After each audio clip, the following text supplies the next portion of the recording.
Okey, saya nak sambung bahagian aplikasi. Okey, kita dah belajar pembezaan pertama. Kita dah lihat dalam konsep keturunan. Kita tahu dengan menggunakan pembezaan kita boleh tentukan nilai keturunan, kita boleh tentukan titik maksimum, titik minimum dengan menggunakan nilai pembezaan pertama tadi. Dalam ekonomi dan perniagaan, titik maksimum dan titik minimum ni banyak kegunaannya. Kita tahu contohnya fungsi firma ialah untuk meminimumkan kos, memaksimumkan keuntungan. Seboleh-bolehnya firma akan cuba untuk memaksimumkan keuntungan, firma akan cari satu titik di mana perbezaan yang paling besar di antara hasil dengan kos. Kerana bagi pengguna akan cuba memaksimumkan kepuasan. Okey, jadi itu signifikannya kita perlu tahu titik minimum ataupun titik maksimum. Dengan menggunakan ilmu pembezaan ni, kita boleh tentukan titik ekstrim tersebut tanpa kita lukis kelok tersebut. Jadi itu pentingnya pembezaan pertama. Jika tidak, kita perlu lukis kelok tersebut. Dan tak semua kelok boleh dilukis dengan mudah. Okey, konsep yang pertama ialah konsep yang saya nak jelaskan di sini ialah apa yang dinamakan sebagai keanjalan. Kita ada umumnya kita ada keanjalan. Kita ada keanjalan permintaan dan keanjalan penawaran. Okay, cuma dalam kelas ni kita fokus pada keanjalan permintaan saja. Bahagian ni awak dah belajar detail sebenarnya dalam kelas mikroekonomi. Awak belajar lebih daripada apa yang ada dalam nota saya ni. Okey, bila apa yang disebutkan dengan keanjalan bermaksud kita nak mengukur perubahan satu pembeli ubah, bagaimana satu pembeli ubah tu dia boleh bertindak balas dengan perubahan pembeli ubah yang lain. Itu maksud keanjalan. Ataupun kalau kita ada dua pemberi ubah Y dan X, iaitu nilai Y ditentukan oleh nilai X, X ialah output, X ialah input, Y ialah output, keanjalan akan mengukur berapa peratus perubahan dalam Y dibahagikan dengan peratus perubahan dalam X. Iaitu jika X berubah 1%, berapa peratus Y akan berubah. Jadi keanjalan dia menggunakan unit dia menggunakan unit peratusan. Okay, dalam konteks ada beberapa rumus yang boleh digunakan untuk mengira keanjalan. Apa yang awak belajar dalam mikroekonomi tu boleh digunakan. Cuma dalam kelas ni kita perlu applykan dalam konteks pembezaan. Okey, jadi kalau dalam formula umum bagi keanjalan mengukur peratus perubahan dalam satu pembeli ubah. Kalau satu peratus perubahan dalam pembeli ubah Y bagi dengan peratus perubahan dalam pembeli ubah X. Dan jika kita pergi pada lebih spesifik, keanjalan permintaan, dalam konteks permintaan kita tahu kuantiti permintaan dipengaruhi oleh harga barang tersebut. Jadi dalam konteks keanjalan permintaan akan mengukur berapa peratus perubahan kuantiti yang diminta terhadap 1% perubahan dalam harga. Iaitu nilai keanjalan yang diperoleh nanti boleh digunakan untuk menunjukkan jika harga berubah 1%, berapa peratus kuantiti permintaan akan berubah. Jadi kalau formula umumnya dia adalah peratus perubahan kuantiti yang diminta bahagi dengan peratus perubahan harga barang tersebut. Dan dalam konteks ini formula yang umum pun boleh digunakan. Cuma dalam konteks kelas ni kita akan gunakan keanjalan dengan menggunakan nilai pembezaan pertama. Nilai pembezaan pertama seperti ini. E sama dengan D darab P bahagi Q. Iaitu keanjalan permintaan titik pada satu tingkat harga dan satu tingkat kuantiti. Jadi untuk rumus dia dalam kelas ni kita akan gunakan rumus yang ini iaitu DQ bahagi DP. Sama semacam DY DX. Cuma kali ni kita gunakan P dengan Q. DQ bahagi DP P per Q. Itu yang dimaksudkan dengan keanjalan permintaan. Okay, dan di bawah ni ada nota yang berkaitan dengan permintaan anjal tak anjal. Saya tinggalkan untuk awak baca. Dia bergantung pada nilai keanjalan tu lebih besar atau lebih kecil daripada 1. Kalau lebih besar daripada 1, maksudnya permintaan tersebut adalah anjal. Dan jika tidak, adalah sebaliknya. Okey, saya nak pergi pada contoh ni. Katakanlah saya ada fungsi permintaan. Contoh 6.3.4. Diberi fungsi permintaan P sama dengan 20 tolak 0.2 Q. Soalan dia, dapatkan keanjalan permintaan jika kuantiti yang diminta ialah kuantiti yang diminta adalah sama dengan 10. Dapatkan keanjalan permintaan jika kuantiti yang diminta sama dengan 10. Maksudnya di sini Q sama dengan, kita ada Q sama dengan 10. Okey, jadi fungsi kita, fungsi permintaan yang biasa, P dalam sebutan Q. Kita ada fungsi permintaan P dalam sebutan dalam sebutan Q. P sama dengan 20 tolak 0.22 Q. Jadi untuk mengira keanjalan permintaan, berdasarkan rumus yang digunakan ni, kita perlukan dua maklumat. Iaitu maklumat yang pertama dQ/dP, maklumat yang kedua P per Q. Okey, untuk dapatkan dQ/dP. Okey, untuk dapatkan dQ/dP, maklumat yang kita ada ialah P dalam sebutan Q. P dalam sebutan Q. Daripada rumus ni, daripada persamaan ni, kita boleh dapatkan dP dQ. dP dQ sama dengan negatif 0.2. Tapi dalam rumus kita perlukan dQ/dP. Jadi kita hanya bahagikan 1 per 0.2 seperti yang dibuat ni. Itu ialah dQ/dP. Jadi ingat, dalam rumus walaupun fungsi permintaan adalah P dalam sebutan Q, tapi dalam rumus keanjalan kita perlukan dQ/dP.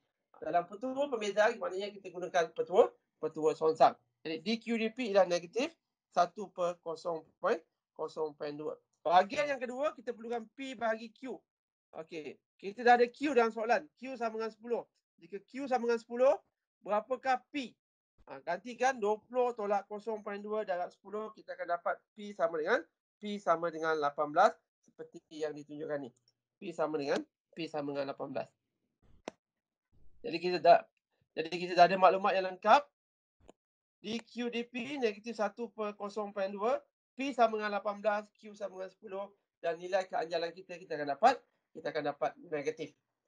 Selalunya kalau nilai keanjalan tu kita ambil nilai mutlak je. Selalunya kita label, kita ambil nilai mutlak. Kalau negatif 9, kita hanya ambil nilai positif. Kenapa nilai keanjalan tu negatif? Negatif tu kerana hubungan negatif antara kuantiti dengan harga. Teori permintaan secara umumnya hubungan dia negatif, sebab tu kita dapat nilai keanjalan dia adalah negatif. Boleh kita kira. Tapi untuk kita interpret nilai keanjalan tersebut, kita ambil nilai yang positif saja. Jadi kita mutlakkan dia jadi positif 9. Apa maksud nilai keanjalan tersebut? Okay, nilai yang diperolehi ialah dalam bentuk, nilai yang diperolehi adalah dalam bentuk peratusan. 9, nilai yang kita dapat tadi ialah 9. 9 tersebut maksudnya 9%. Apa maksud nilai keanjalan 9% ni? Iaitu jika kuantiti pada tingkat kuantiti 10 unit, 1% perubahan dalam harga akan menyebabkan kuantiti yang diminta berubah sebanyak 9%. Iaitu jika harga berubah 1%, perubahan harga hanya 1%, tetapi perubahan kuantiti lebih besar daripada 1%, iaitu 9%. Di sini maksudnya apa? Perubahan kuantiti yang diminta lebih besar daripada perubahan harga barang tersebut. Ini adalah contoh di mana permintaan tersebut adalah sangat anjal. Harga berubah sedikit sahaja, iaitu 1%, tetapi perubahan kuantiti adalah lebih besar, sebanyak 9%. Begitu contoh 6.35. Kirakan keanjalan jika harga ialah RM15, proses dia sama, jawapannya ialah negatif 6. Iaitu kalau kita di sini ada sikit perbetulan dalam nota tu awak betulkan, awak letak kurungan ni saja. Jawapannya betul negatif 6, cuma kurungan ni, iaitu ini bahagian dQ/dP. Jadi kalau kita bulatkan, kita mutlakkan dia, dia adalah sama dengan positif 6. Iaitu jika 1% peningkatan dalam harga, 1% perubahan dalam harga, kalau saya tulis 1% perubahan dalam harga barang, apa jadi pada permintaan? Permintaan akan peratus perubahan dalam kuantiti adalah sama dengan 6%. Ini juga contoh permintaan tersebut adalah anjal. Dan hubungan dia lain sekali, harga dan kuantiti adalah negatif. Dan kita juga boleh jelaskan 6 nombor 6% ni dalam konteks yang lain. Di sini tadi saya kata apa? Jika 1% perubahan dalam harga.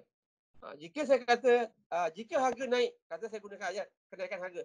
Jika harga naik 1%, apa jadi pada kuantiti permintaan? Kuantiti permintaan akan turun sebanyak 6%. Kenapa boleh guna perkataan turun? Sebab nilai keanjalan yang asal ialah negatif.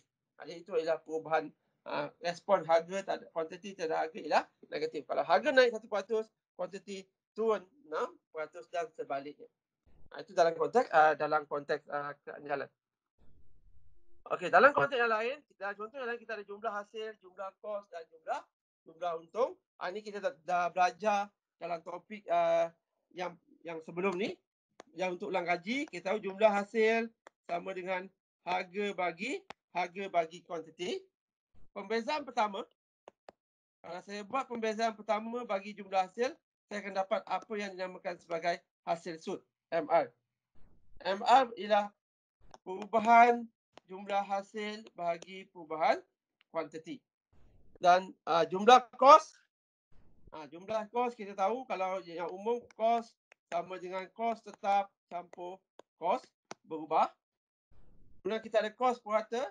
Kos purata ialah jumlah hasil, jumlah kos bagi dengan jumlah kuantiti. Kalau belajar mikro, kita ada konsep meminimumkan kos purata. Kita ada konsep meminimumkan kos sud. Okey, kos sud ni apa? Kos sud ialah pembezaan pertama bagi fungsi jumlah kos. Iaitu kalau awak ada fungsi jumlah kos, dapatkan pembezaan pertama dia adalah sama dengan MC. Jadi bila kita nak rujuk sama ada satu lagi keuntungan. Keuntungan bagi firma, keuntungan ialah TR tolak TC. Objektif firma ialah untuk memaksimumkan keuntungan. Jadi bila kita sebut maksimum minimum ni, bila kita sebut maksimum minimum, maksudnya kita merujuk pada titik yang di atas ni. Ini titik ekstrim, maksimum dan titik ekstrim minimum. Yang atas ni ialah maksimum. Tak kisahlah apa bentuk kelok dia, fungsi jumlah hasil ke, jumlah kos ke, keuntungan dan sebagainya. Kalau kita nak lihat titik maksimum, titik minimum, kita akan gunakan konsep ni. Dan sebelum saya bagi contoh, saya nak ulang balik. Pada titik maksimum kita tahu apa yang berlaku pada titik maksimum. Pada titik maksimum kita tahu tadi pembezaan pertama sama dengan kosong. Pembezaan kedua adalah negatif. Ni awak kena hafal. Kalau awak hafal, mudah untuk awak jawab soalan nanti. Pada titik minimum apa yang berlaku? Pembezaan pertama sama dengan kosong, pembezaan kedua adalah positif. Kita akan gunakan konsep ni untuk jawab untuk jawab soalan yang berkaitan dengan hasil kos dan sebagainya. Okey, katalah saya nak bagi contoh yang ini.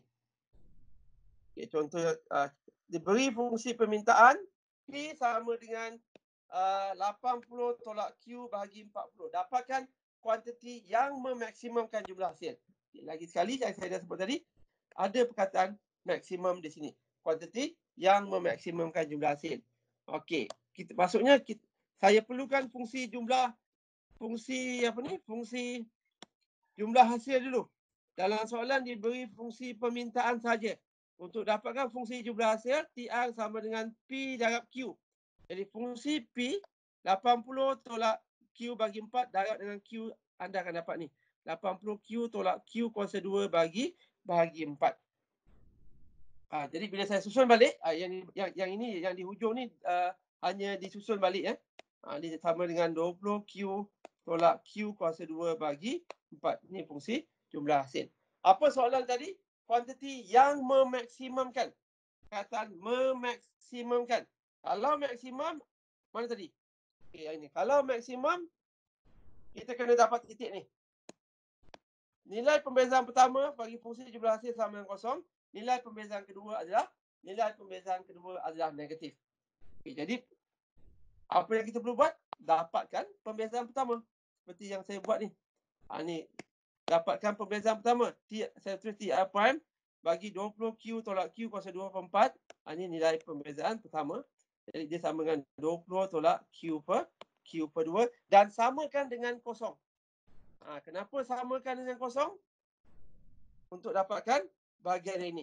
Nilai pembezaan pertama mesti kosong. Lagi sekali saya ulang. Untuk dapatkan kuantiti yang memaksimumkan jumlah hasil, apa yang perlu buat? Buat pembezaan pertama ke atas fungsi jumlah hasil dan samakan dengan kosong. Selesaikan untuk Q. Jadi Q sama dengan 40. Ini jawapan dia. Jadi Q sama dengan 40 ialah kuantiti yang memaksimumkan jumlah hasil. Apa buktinya? Q sama dengan 40 ialah fungsi Q sama dengan 40 ialah titik ekstrim maksimum. Okey, bukti dia kalau dia titik maksimum, pembezaan kedua dia mesti negatif. Kita buktikan, kita buat pembezaan kedua. Pembezaan pertama tadi berapa? Mana pembezaan yang pertama tadi?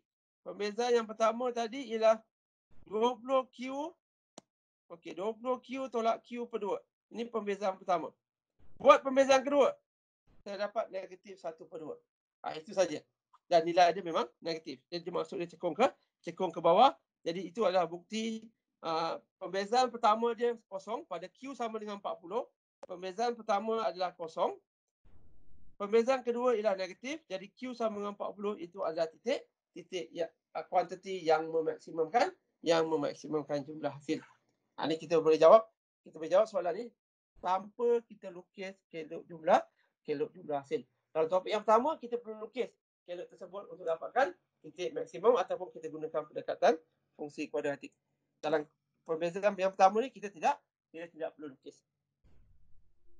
Untuk dapatkan jumlah hasil maksimum, just gantikan saja Q sama dengan 40 dalam fungsi jumlah hasil dan selesaikan.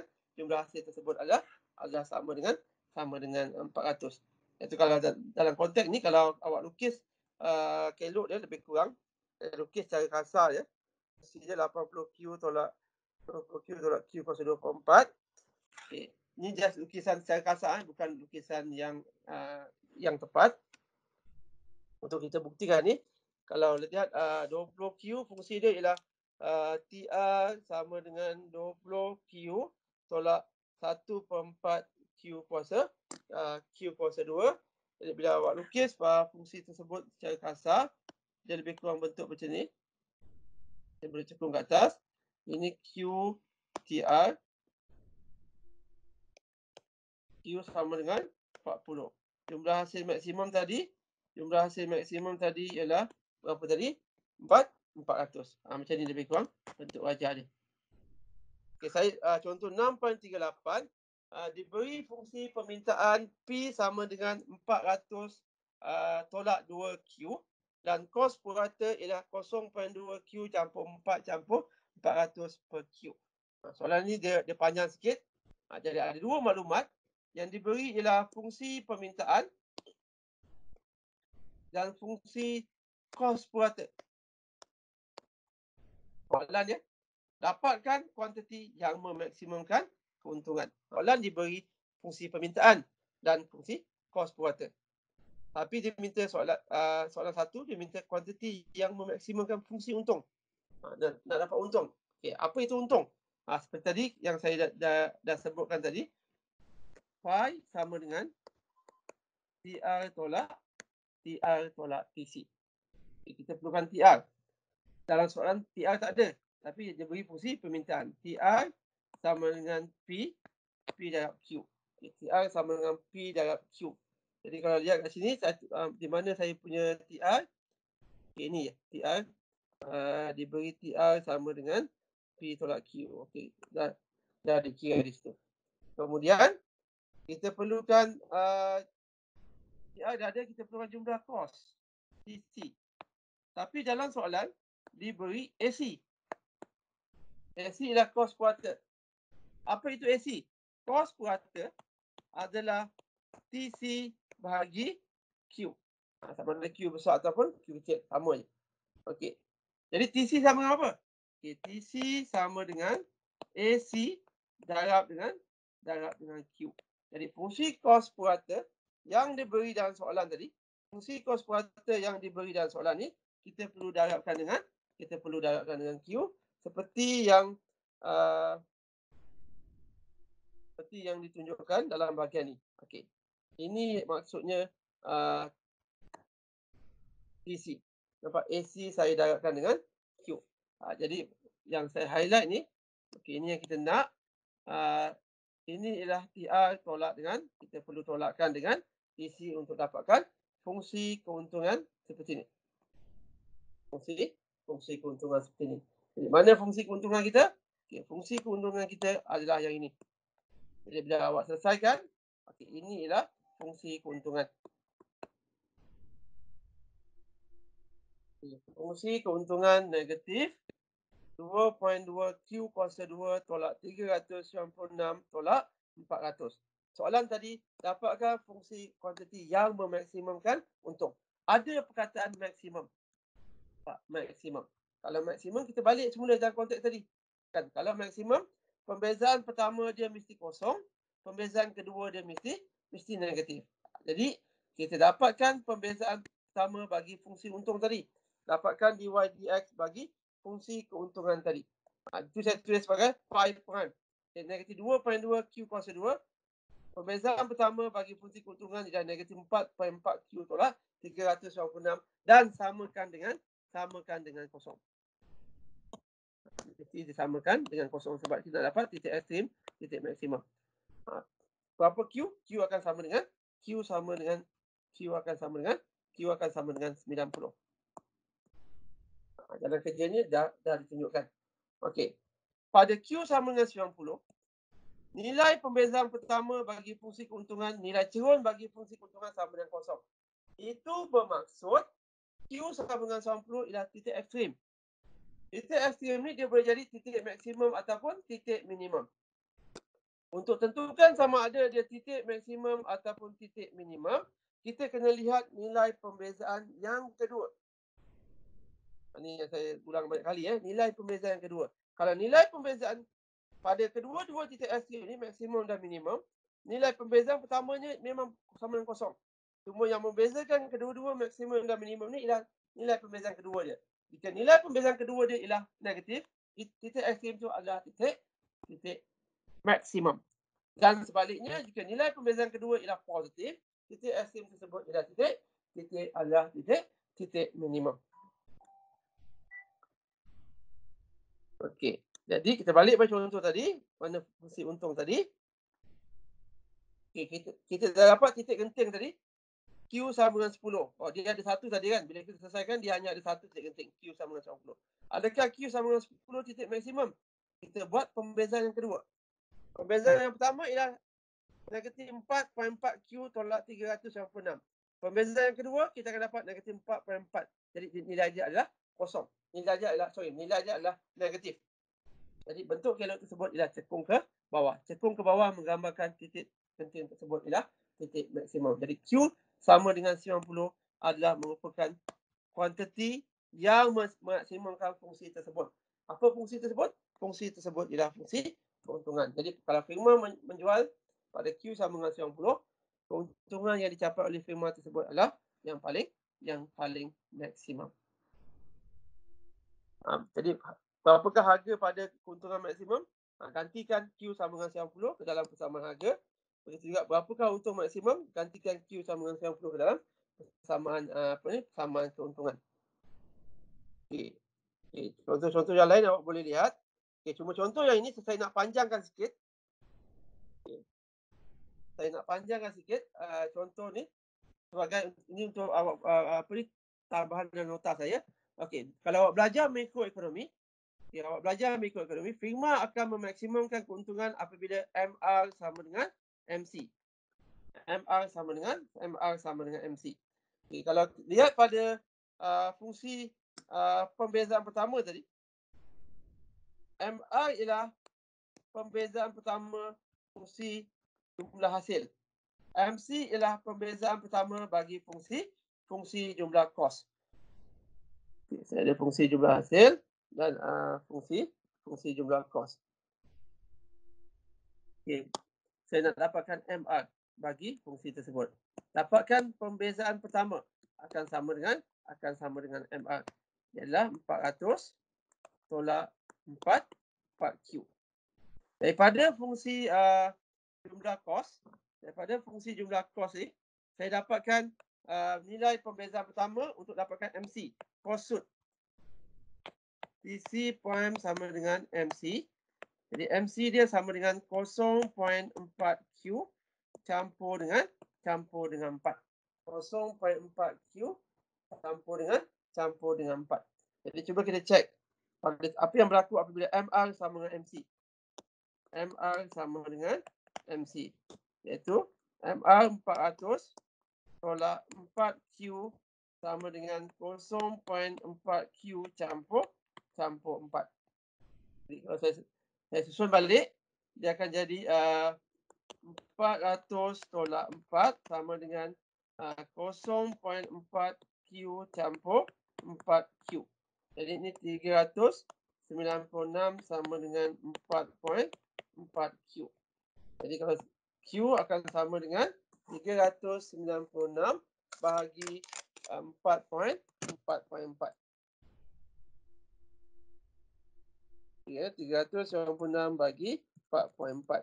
Saya dapat 90. Okey, 90 ni ialah oleh kerana 90 ni berlaku pada titik MR sama dengan MC, iaitu Q sama dengan 90 ialah titik yang memaksimumkan keuntungan. Jadi dia sama dengan apa yang telah kita buat sebelum ni pada muka surat ni. Kuantiti yang memaksimumkan keuntungan Q sama dengan 90. Ini saya cari berdasarkan fungsi keuntungan. Kalau gunakan konsep MR sama dengan MC pun kita akan dapat jawapan yang sama, iaitu Q sama dengan 90. Jadi di sini yang perlu tahu, untuk dapatkan hasil sud, lakukan pembezaan pertama terhadap fungsi jumlah hasil. Manakala untuk dapatkan fungsi kos sud, lakukan pembezaan pertama terhadap fungsi jumlah kos. Dan jika kita samakan kedua-dua fungsi MR dan MC, dan kita selesaikan, kita akan dapat Q sama dengan 90. Q sama dengan 90 itu adalah fungsi yang kuantiti yang memaksimumkan keuntungan. Dalam erti kata lain, Q sama dengan 90 ialah titik di mana perbezaan antara jumlah hasil dan jumlah kos yang paling besar. Okey, contoh-contoh yang lain saya tinggalkan untuk awak. Okay, saya dah habis kuliah untuk topik pembezaan. Ada soalan? Ada pertanyaan?